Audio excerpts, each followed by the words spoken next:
Bom dia, doutor Pedro. Oi, Yáscara. Bom dia. Bom dia. Parabéns, doutor Pedro. Hoje é dia do advogado trabalhista. Muito obrigado. Muito obrigado. A Yáscara não é advogada, a Yáscara é psicóloga.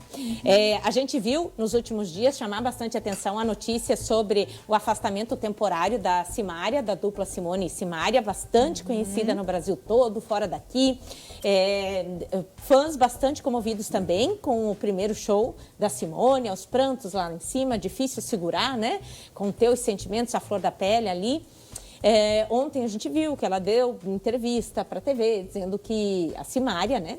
Que ela está estafada, ela não aguenta mais receber críticas da irmã, que ela tendo 40 anos de idade, imagina, né? A outra ficar dizendo, claro que a gente não está ouvindo as duas versões, mas pelo que vê repercutir, principalmente nas redes sociais, é que a outra mandava ela calar a boca, não se comportar de tal jeito, e isso foi ficando insustentável no relacionamento profissional das duas, no palco.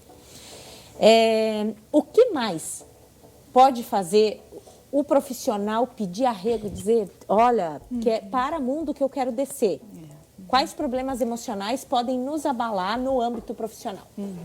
Bom, assim, só da gente avaliar esse caso, a gente lembra, né, que há, sei lá, 1, 2 gerações aí atrás, a gente sempre ouvia falar, chegou no trabalho, deixa os problemas para o lado de fora, não pode misturar, e a gente vem comprovando cada vez mais que é impossível separar isso, né? As questões emocionais com o trabalho, enfim, a gente precisa aprender a lidar.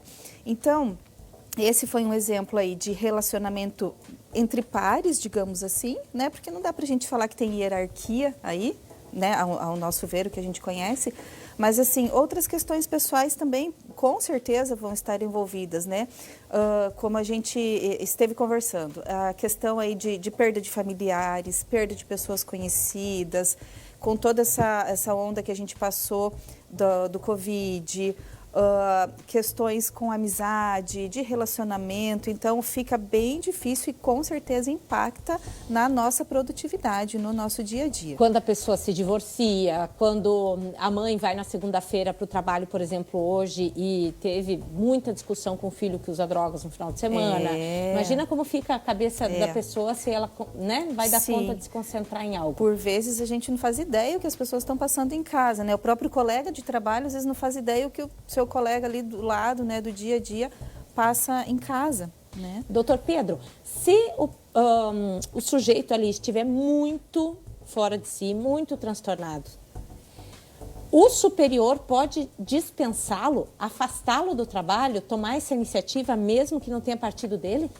Olha, bom dia a todos. Bom dia. Inicialmente, não é viável fazer isso de forma unilateral. O empregador ou o RH ele não pode, de forma subjetiva, realizar o afastamento do trabalhar. Então, chegar para ele e dizer, você não está legal. Você não está legal, você deve sair. Então, assim, e na própria doutrina, na própria lei, não tem nada falando sobre isso. Então, cabe ao bom senso, conversar com o funcionário, explicar a situação, indicá-lo para um psicólogo, para um médico, né, para um profissional que vai adequá-lo. O ato que estamos passando agora, atualmente, com o Covid, tem aumentado ainda mais os atos desse tipo de licença. Então, isso é um novo desafio, né? O próprio empregador tem que saber lidar com isso e deve indicar um profissional adequado para que seja dado o parecer que aquilo é uma doença. Porque, veja, a doença psicológica é uma doença como outra qualquer. Da mesma forma, se eu machucar a perna, machucar o pé, machucar o braço e ter esse abalo emocional, é tratado no nosso direito de trabalho com o mesmo ato, a mesma coisa, não tem diferenciação. É um acidente de trabalho ou um acidente comum, ao depender do caso. A pessoa, quando é afastada através de um atestado, né, de uma indicação médica, deixa o cargo dela que precisa ser ocupado por uma outra pessoa. Quem paga esse substituto? Como bem falei aqui anteriormente, ele é dado como um acidente, né, trabalho ou não. Neste caso, quem tem que arcar é o próprio empregador. Essa pessoa vai ser afastada, né, do trabalho e o empregador terá que arcar com o custo do novo trabalhador. Ou de forma provisória, com um contrato determinado, ou não. Mas aquela vaga vai ficar aberta, o empregador deve ou contratar ou remanejar um outro trabalhador para aquela área. é obrigatório fazer isso. E vai pagar o salário dos dois. É assim, vai pagar o salário dos dois. Se o afastamento for até 15 dias, o empregador deve continuar pagando o salário do empregado.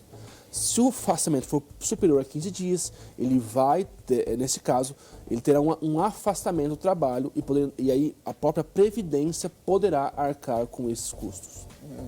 Já volta aí que tenho mais dúvidas, tá?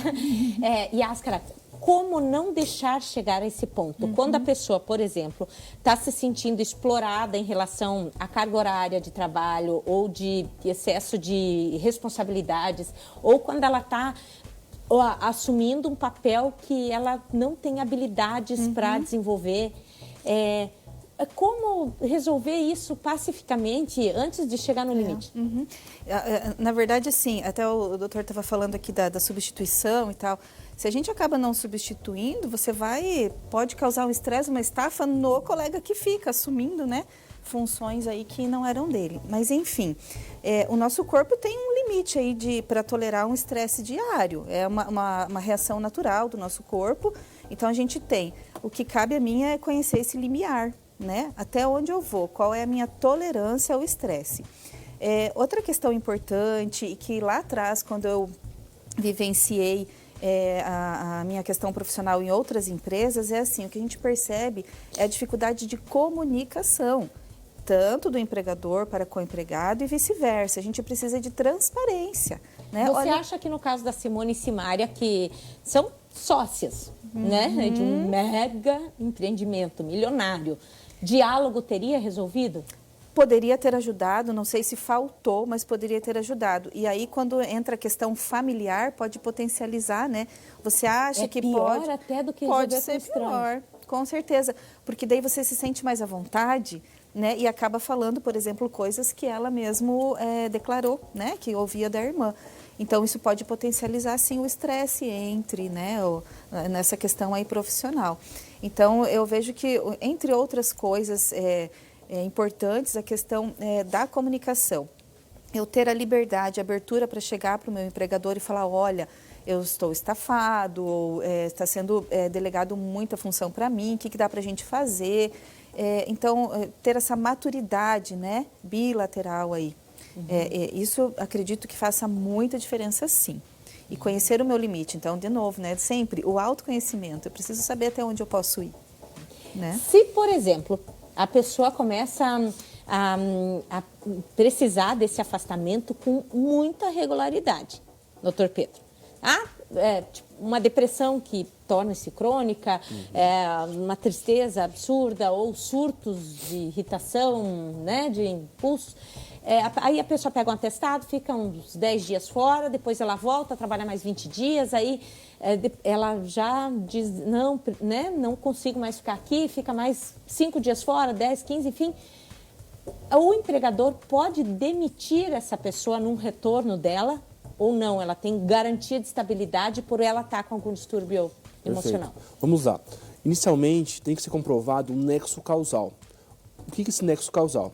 Indica que aquele transtorno foi causado por o trabalho excessivo, o constante de trabalho ou algo assim. Professores sofrem muito com isso também. Também, né? também. Se comprovar que esse nexo causal existe, ou seja, o trabalho está relacionado com aquela doença, ele terá uma garantia de emprego, porque aquilo é um acidente de trabalho. É dado como um acidente de trabalho. E aí ele terá uma garantia de emprego de 12 meses. Não pode ser demitido em 12 meses. Não poderá ser mandado embora nos 12 meses, salvo se existir justa causa, as hipóteses do artigo 482 CLT. Então, nesse caso, repito, tem que existir um nexo causal. O próprio médico, o próprio profissional, ele vai detectar essa existência, ele pode detectar essa existência e no próprio laudo já apontar que aquele transtorno é direcionado, foi causado por aquele trabalho excessivo. De acordo com isso, após retornar ao trabalho, ele possui uma garantia de emprego de 12 meses. Uma garantia de emprego bem extensa, ele vai ficar afastado ali. Né? Quando ele retornar, né, ele tem essa garantia de emprego de 12 meses no caso. E quando, Yáscara, a linha de raciocínio que tem levado a tudo isso é a questão financeira. Porque a pessoa, por exemplo, tem um salário ridículo, que mal dá para comer, aí ela tem que trabalhar muitas vezes em 3. A gente vê enfermeiros que trabalham num hospital pela manhã, aí tinha 2 dias de folga, mas trabalham todos os dias em outros hospitais, outras clínicas, não só nessa área, né? Tem gente que trabalha manhã, tarde e noite. Sobre pedir reajuste ou o que fazer. Dizem que mesmo que a pessoa dê um jeito de ela ficar em casa, ela não vai morrer de fome, alguém vai ajudá-la, né? Pedir para sair, pedir a conta, até quando insistir no atestado só e não abandonar tudo 100%? É preciso muito bom senso, muito equilíbrio, todos nós precisamos do trabalho, enfim, por questões financeiras, por questões de realização, infinitas.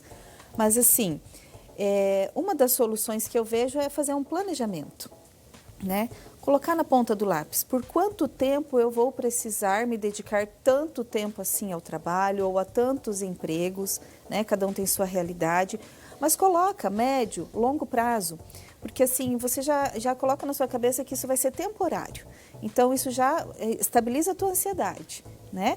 Eu sei que daqui 5, daqui 10, daqui 4, não sei, anos, eu não preciso mais de 3 empregos, eu preciso de 2, né? Isso já dá um alívio no coração, né? Com certeza, porque assim, o tempo vai passar da mesma forma. Então, eu tendo um planejamento, eu acompanhando ali diariamente, vai me remetendo, vai me lembrando disso, né?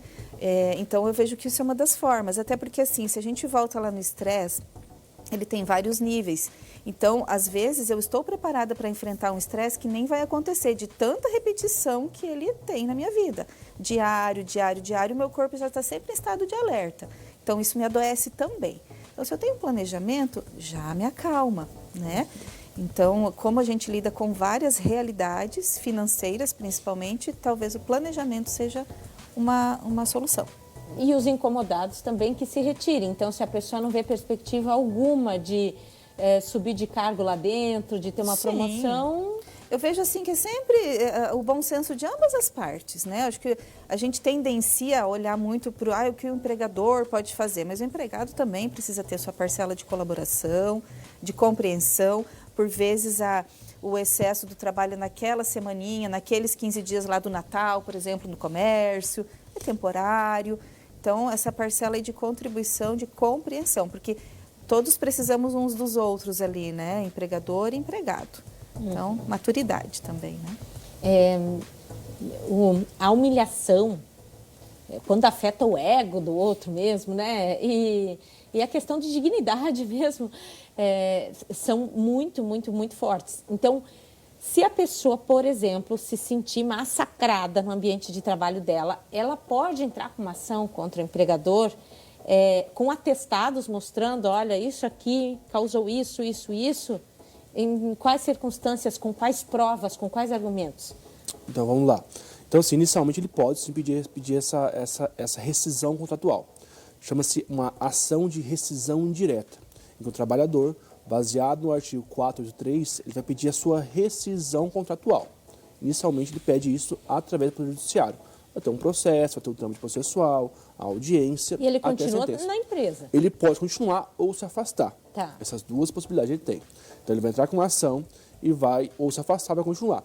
Qual que é a vantagem de entrar com essa ação? A vantagem será que ele vai receber todas as verbas trabalhistas. Porque uma coisa é se ele pedir a sua rescisão contratual. Ele vai receber só algumas verbas. Férias, 13º, saldo salário. Se ele entrar com essa rescisão direta, ele vai receber outras verbas trabalhistas. Entre elas, o saque do FGTS, o seguro-desemprego, o aviso prévio e as demais verbas. Férias, 13º, ele irá receber também. Mas, nesse caso, ele tem que comprovar, como você bem colocou nesse ponto. A prova, nessa relação, é um pouco difícil, não é fácil comprovar. Porque muitas vezes esse assédio, esse dano acontece no ambiente privado, né? E como o trabalhador pode comprovar que existe um excesso de trabalho, um excesso um dano causado a ele nesse caso? Ele pode provar por provas testemunhais, com colegas de trabalho, ele pode provar por mensagens realizadas, o excesso de trabalho pode ser comprovado pela rotina de trabalho realizada no ambiente de trabalho. Então, os e-mails passados, não dava como eu ter conta desse e-mail, passava dos meus limites de trabalho. Então, tudo isso é provas que isso pode ser colocado. Então, além da rescisão direta, ele pode pedir também um dano moral, um dano extra patrimonial, em decorrência dessa cobrança incisiva neste caso. Talvez tenha sido um trauma irreversível. Sim. E que as pessoas que estiverem com problemas pessoais procurem a psicóloga, né? Que vão para terapia, tomem um remedinho lá com o psiquiatra, se for preciso também, nem que seja temporário, né? Só para ressurgir das trevas. Isso. A gente deseja bem-estar para todas as pessoas, né? Que elas vivam felizes. A vida não precisa ser maçante e cruel. Obrigada, doutor Pedro. Obrigado, parabéns mais uma vez pelo dia, né, do advogado trabalhista. E Ascara, até a próxima. Até. Muito obrigada.